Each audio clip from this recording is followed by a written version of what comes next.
La pertinaz sequía continuaba en 1980. La ganadería no podía pastar. Todo estaba seco y se auguraban nuevas medidas para el abastecimiento de la ciudad. Los problemas de agua se sucedían y los cortes de suministro se hacían eternos en este verano. La situación de Jaén era de emergencia total en lo que se refiere a agua. El agua se cortaba en Jaén a las 3 de la tarde, se daba a las 6 de la mañana, o sea que teníamos escasamente el agua para salir del paso. Tanto es así que además las personas, pues viendo la escasez que había, se dedicaban a almacenar agua en bañeras y demás. Las prospecciones en las Peñas de Castro paliaron, en parte, el abastecimiento con 8.000 metros cúbicos de agua que se suministraban diariamente. Para mí fue en la primera legislatura un objetivo prioritario que en Jaén no se cortara el agua a mediodía en los grifos. Y lo conseguí. Cuando por fin se termina la obra del pantano y el pantano se llena y el pantano empieza a nutrir agua, el problema parece que se ha acabado. Y la perforación de los cañones se abandona. Cuando yo llego en el año 79, estábamos ya en la sequía, que duró varios años. Y el pantano daba cada vez menos agua. Entonces, yo me encargo de acometer inmediatamente la reestructuración completa de esa perforación que se había hecho, que se había abandonado totalmente. Habían robado los motores, aquello no existía. Entonces, se hace y se vuelve a meter agua. Pero entonces era insuficiente completamente. Y entonces empezamos. Una cosa que se había hecho en tiempo de Antonio Herrera, ya, que era una perforación en las Peñas de Castro. Los informes geológicos siguen insistiendo en que había agua y que se podía extraer. En uno de los pinchazos, aquello se rompió y el motor se fue al fondo. Ya decíamos, se ha perdido. Pues empezamos otra vez, hasta que salió el agua. Y cuando salió ese agua y se metió en la red, después ya no hubo corte de agua en Jaén. Se habían iniciado unos trabajos de prospección en las Peñas de Castro, se habían conseguido unos resultados interesantes en lo que se refiere a posibles aportaciones, pero no se habían entubado esos pozos, no se habían instalado las bombas, no se habían hecho los proyectos correspondientes. En los primeros planes provinciales de Diputación metimos el proyecto de terminación de las prospecciones de las Peñas de Castro con la intubación y la instalación de las bombas. Y eso es lo que empezó a servirnos para poder ir respirando en Jaén.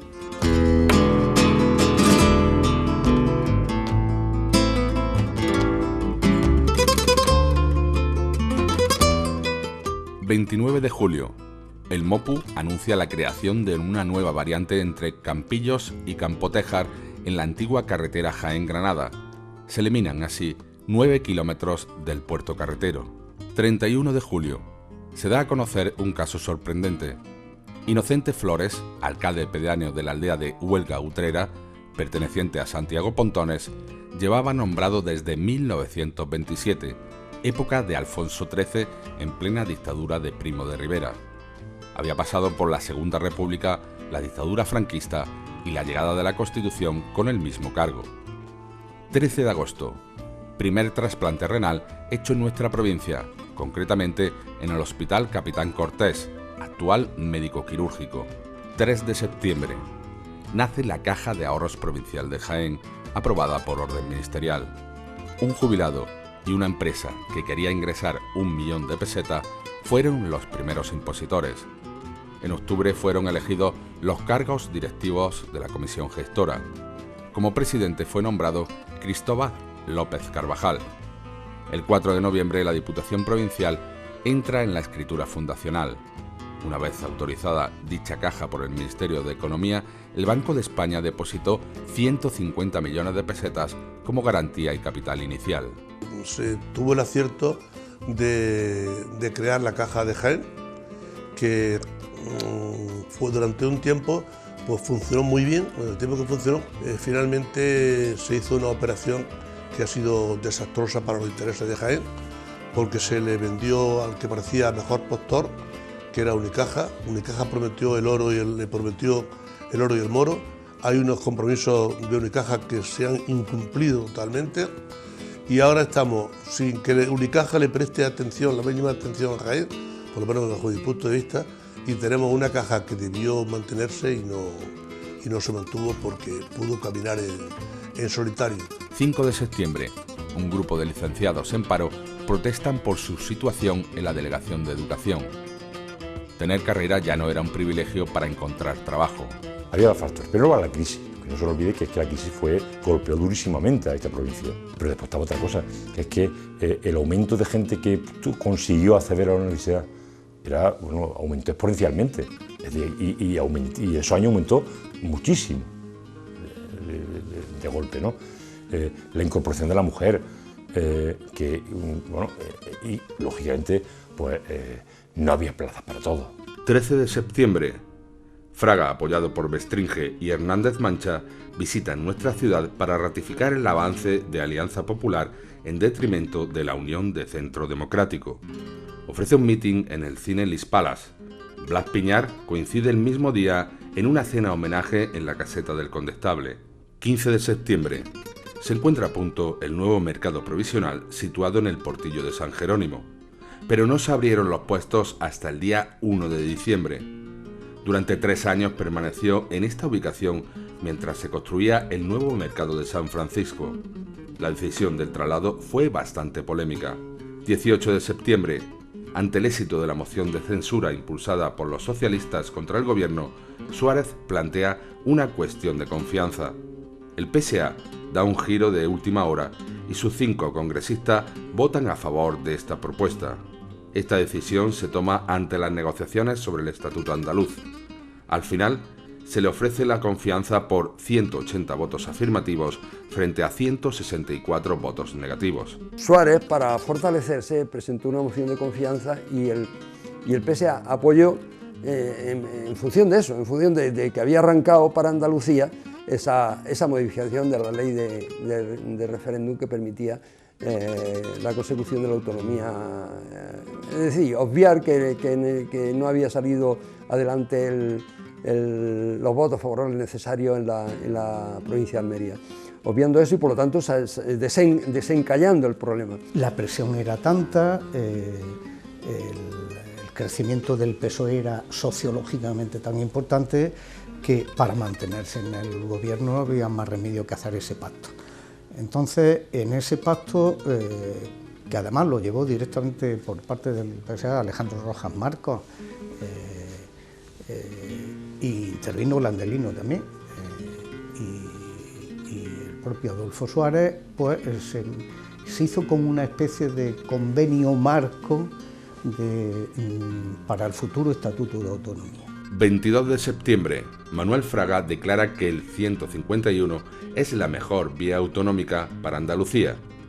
Se recrudece la presión y el gobierno comienza a recular. El pacto UCD con PSA comienza a dar sus frutos.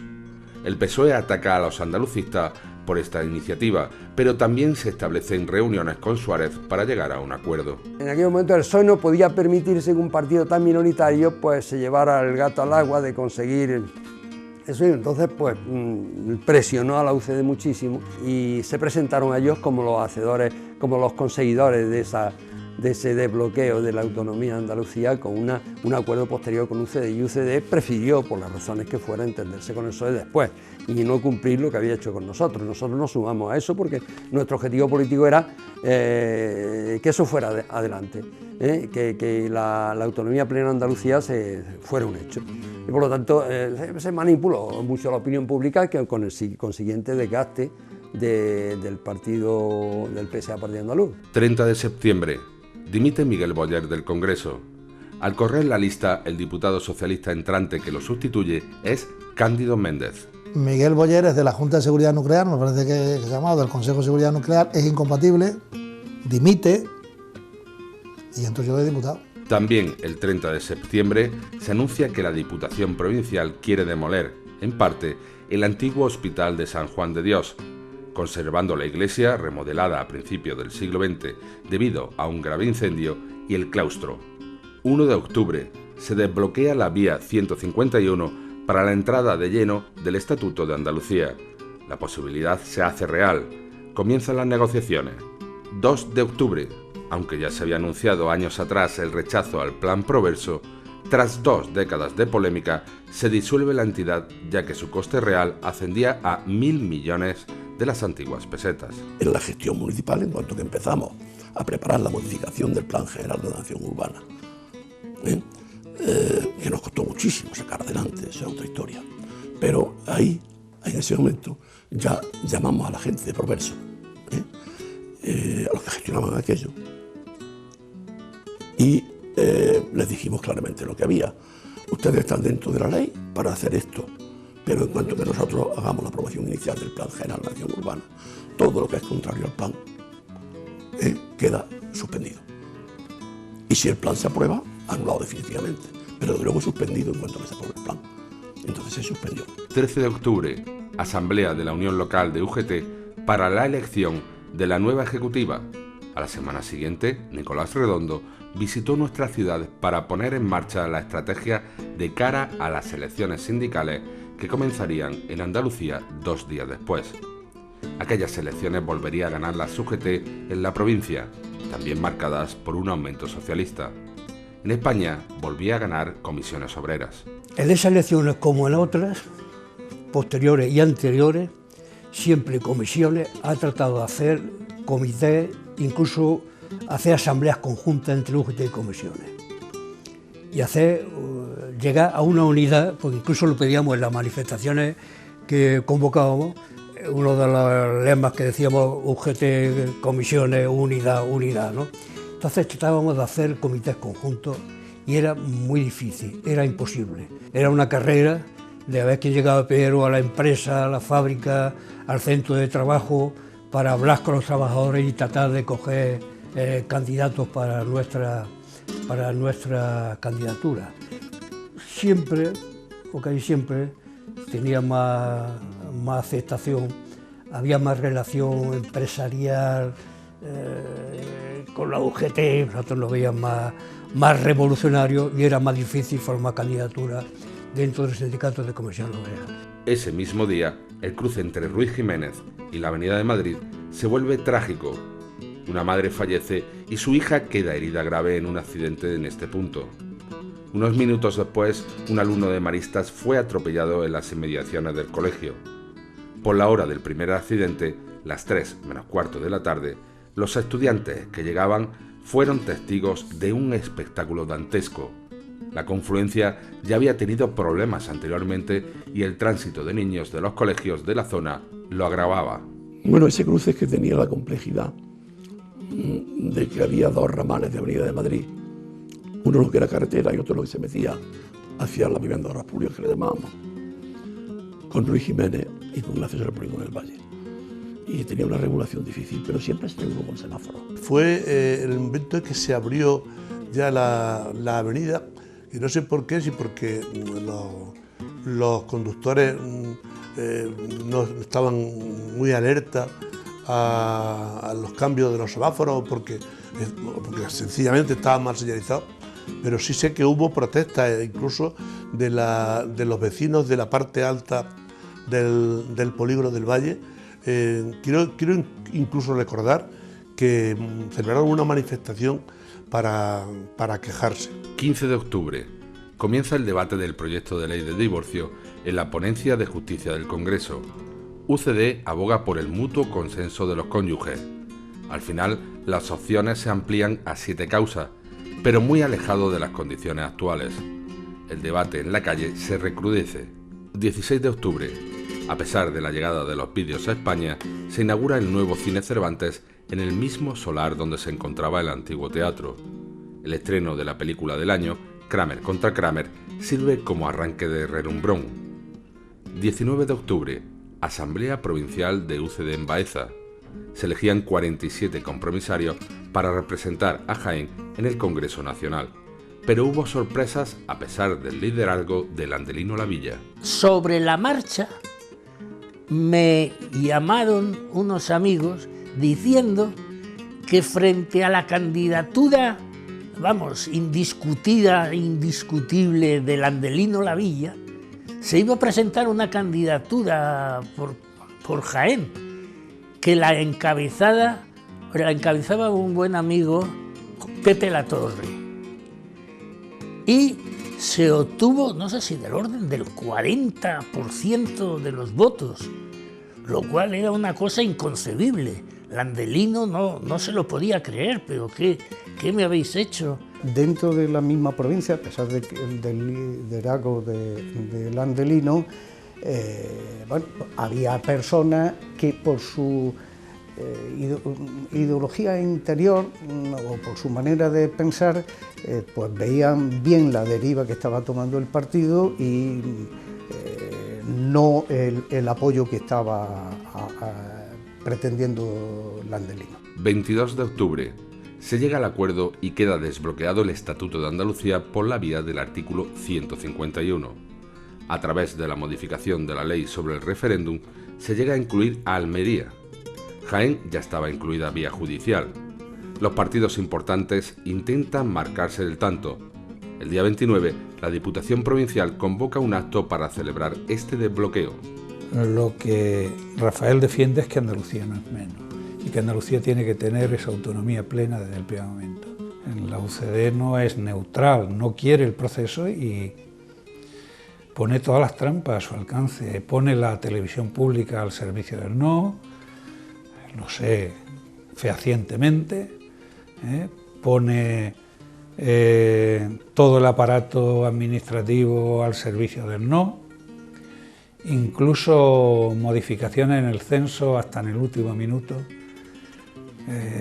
contabilizando muertos, contabilizando gente que cumplía los 18 años ese año, pero todavía no lo había cumplido.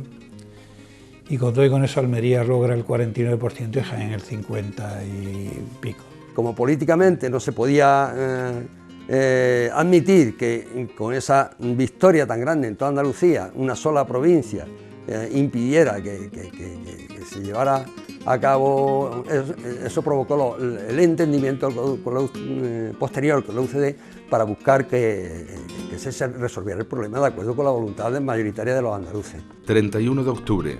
Se inaugura en el Polígono del Valle el Colegio San José de Calasanz. El coste total fue de 70 millones de las antiguas pesetas para la creación de 640 puestos escolares en un barrio que continuaba creciendo. Ese día también se aprueba por el Pleno de Diputación el Museo de Artes y Costumbres Populares que se situó en el Palacio de Villar-Don Pardo. 11 de noviembre. Se establece el 28 de febrero como Día de Andalucía frente al 4 de diciembre, que había sido hasta la fecha el día de las convocatorias de las manifestaciones pro autonomía. 4 de diciembre tenía su razón de ser en que hubo unas manifestaciones masivas y que había habido una víctima precisamente por esos planteamientos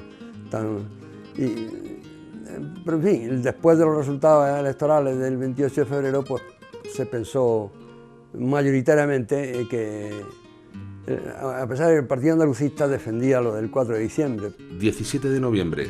Se estrena en el Teatro Asuán 5 horas con Mario, la adaptación del monólogo de Miguel Delibes con Lola Herrera como única presencia actoral. En la segunda representación del día 18 cayó desvanecida y fue atendida por médicos que se encontraban en la sala. A pesar de que ella quería volver al escenario, se anunció, media hora después, la imposibilidad de que continuara la actuación. El público asistente rompió en aplausos. Este personaje estuvo copando 5 años a la actriz con continuas visitas a nuestra ciudad con la misma obra. 19 de noviembre. El derribo del Colegio San Agustín genera un estado de ruina en la iglesia de San Bartolomé, sobre todo en su techumbre. 20 de noviembre. Salta la polémica ya que Sevilla pretende organizar la Feria Nacional del Aceite de Oliva, que luego se llamó Expoliva, en detrimento de Jaén. Tenía que ser aprobada por la Comisión Permanente de Ferias del Interior del Ministerio de Economía. Me molestaba mucho en Jaén porque tenía la impresión de que habíamos cambiado el centralismo de Madrid por el centralismo de Sevilla, y eso indignaba en Jaén. finalmente, bueno, yo creo que con argumentos pues pusieran los puntos sobre la I y bueno, y la verdad ahí es que Jaén lo tenía todo de su parte y a favor de que se aprobara para esta tierra, ¿no? 22 de noviembre, 30 miembros de asociaciones de vecinos se encierran en el ayuntamiento para protestar por el estado de los barrios. Todas las asociaciones de vecinos que podíamos meter nos metíamos a gente del Partido Comunista sobre todo, ¿no? Más que de comisiones. Y tratábamos de hacer el proselitismo propio de aquella época, ¿no? Se constituye la Comunidad Autónoma Andaluza de acuerdo con el artículo 151 de la Constitución, la vía rápida concebida para Cataluña, País Vasco y Galicia. Rafael Escuredo se convierte en el primer presidente a la espera de nuevas elecciones. Ya es la Junta de Andalucía como tal, se constituye y ahora evidentemente, bueno, pues lo que viene, las diferentes instituciones políticas que están recogidas en el estatuto deben de conformarse y para eso evidentemente es lo que hace referencia pues al Parlamento, a la composición del Parlamento y luego evidentemente del gobierno, pues se requieren, bueno, pues, que llamar de nuevo, ¿no?, al conjunto de la ciudadanía andaluza, pues a las urnas. Rafael Escuredo es un personaje muy especial con el que yo siempre he tenido mucha relación. Es quiere hacer cosas que no le dejan hacer también. De ahí quizá venga un poco la discrepancia posiblemente con Felipe y esta gente, ¿no? Es posible, ¿no? Sin que él nunca haya sido marxista, ¿no? En los términos que estamos hablando en esta conversación, sino que él es un hombre proveniente de la juventud de estudiantes católicos, ¿no? También estuvo próximo a la democracia cristiana de don Manuel Jiménez Fernández. Entonces Rafael es un hombre brillante, ocurrente, tiene mucha gracia. 30 de noviembre, Ignacio Gallego, vicepresidente del Congreso, ofrece un mitin en la Plaza de la Magdalena junto a otros miembros del Partido Comunista de Andalucía como Manuel Anguita Peragón o Felipe Alcaraz. Lejos quedan los tiempos en los que llenaba el auditorio de la Alameda. La crisis silenciosa del PC se hacía palpable. Yo a Felipe Alcaraz yo le reconozco un mérito enorme. Yo creo que era un animal político, ¿no? Y además con un poder de persuasión enorme. Pero había ciertas cosas a nivel... Era muy centralista, muy disciplinado con el partido, y algunos éramos menos disciplinados. Y entonces teníamos esos roces propios que se dan en todos los partidos, en todos los sindicatos. 1 de diciembre, Uteco abre mercados y vende a la extinta Unión Soviética 4.000 toneladas de aceite. Vamos, las cooperativas eran un invento comunista, ¿qué cojones? En la República. 3 de diciembre, ola de frío con temperaturas que llegan a -5 grados en la capital. Se pierde parte de la aceituna que estaba dispuesta a ser recogida. Mientras, el futuro congreso del PSA se convierte en una batalla de críticos contra Rojas Marcos. El día 14 es reelegido secretario general frente a una candidatura de críticos. A partir de aquí se establece una depuración de miembros contrarios, pero afectó poco a Jaén. A los que se presentaron como alternativa a Rojas Marcos, que perdieron el congreso aquel, lo que no entiendo, me pareció mal entonces. En política a veces hay que optar, hay que optar entre dos bienes políticos. Un bien era la permanencia del partido, que yo lo consideraba de una importancia fundamental. Yo opté por silenciar mi rechazo a que se les expulsara del partido después de perder el Congreso. Si eran personas que habían disputado el Congreso, desde luego tenían que ser respetables y no haber sido expulsados del partido. 4 de diciembre. Se constituye la comisión redactora del Estatuto de Autonomía para Andalucía. 5 de diciembre. Se aprueba el proyecto para la constitución de la variante que une la carretera de Granada con la de Madrid sin la necesidad de pasar por Jaén. 7 de diciembre. 12.000 personas celebran la manifestación por el Día de Andalucía.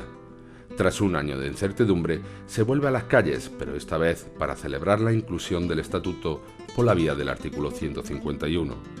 El presidente de la Diputación, Leocadio Marín, lee el manifiesto desde el balcón del ente provincial. Al final se culminaba un proceso que había recorrido los últimos años de la vida política Jaén y de toda Andalucía, y evidentemente se le daba buen fin a un anhelo, ¿no?, por el que había demandado y por el que se había movilizado la ciudadanía. Evidentemente el júbilo pues era muy notorio y evidentemente es explicable. Coincide con un hecho dramático que se sacó de contexto: el suicidio en el Hotel Europa de un hombre que hizo explotar 2 barrenos. En un principio se creyó que se trataba de un terrorista y que estaba conectado con estas celebraciones. Intentó suicidarse de las maneras más variopintas. Intentó ahorcarse, se rompió la cuerda, intentó tirarse con el coche y el coche se quedó enganchado se tiró por un barate, por ahí para la carretera de Puente de la Sierra, y se tiró el coche lo lanzó, pero se le quedó enganchado en un árbol, ¿no? Con lo cual salió sin un rasguño, ¿no? Lo intentó de 3 o 4 con pastillas, yo me lo encontré una vez con pastillas, y al final decidió suicidarse de una manera que no podía fallar, ¿no? Recuerdo que fue una burda manipulación, porque no tenía ningún contenido político. El suicidio era exclusivamente, había que ceñirlo al ámbito puramente privado, Lo que sí hay es gente que quiere utilizar cualquier hecho, por pequeño que sea, para arrimar el ascua a su sardina. Y luego lo que recuerdo es que fue una cosa absolutamente al margen de la política. 11 de diciembre se inicia el expediente para conceder la medalla de la ciudad al pintor Manuel Ángeles Ortiz. En 1939 huyó exiliado a Francia. Tenía 80 años. 23 de diciembre se abren las 2 salas de los Cines Avenida. La moda imperante en España era no construir grandes salas en favor de los multicines. Estas tenían 360 butacas en la 1 y otras 316 en la 2. En la sala 1 se colgó parte del mural del techo del antiguo Teatro Cervantes, obra del pintor malagueño Enrique Vivó, que fue restaurado por Paco Cerezo. Se inauguraron con El Imperio Contraataca y Xanadu, aunque en los días anteriores hubo proyecciones especiales de Lo que el viento se llevó y El Resplandor. A la apertura del Cine Cervantes hay que sumar estas 2 pantallas y la reapertura del Cine España el 7 de noviembre, un espacio que ha contado con una leyenda negra gracias a la programación donde se alternaban películas eróticas con cine de autor. Se pasaba de 3 a 7 pantallas en tan solo unos meses, y todo a pesar de que había un negocio incipiente que removió a los aficionados del 7º arte en Jaén, el videoclub. La cultura del videoclub pues, venía a ser una continuación de lo que estaba sucediendo en toda España. Todo el mundo le daba por alquilar sus películas y bueno, era un momento espléndido en general para el cine. Se aprovechó bien, aprovecharon bien la sala.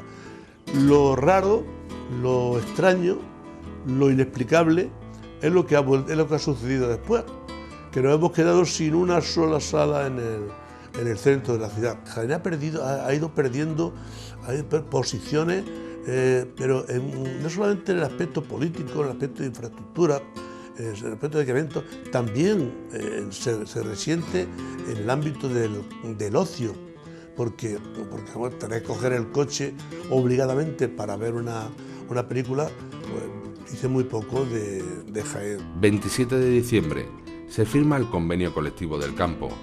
1.315 pesetas para el recogedor y 1.350 pesetas para el vareador eran los sueldos.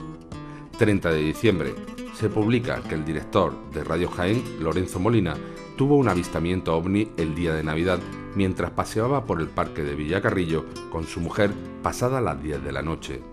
Tras un largo periodo electoral en 1979, que acabó con un nuevo gobierno y la constitución de ayuntamientos y diputaciones democráticas, y la polémica del referéndum para crear la comunidad autónoma andaluza por la vía rápida, el pueblo llano necesitaba un descanso en lo político. Las nuevas salas y la proliferación de vídeos llenaron de películas la vida de los jiennenses. Como escribiría Ute 4 años más tarde, que todo en la vida es cine y los sueños cine son.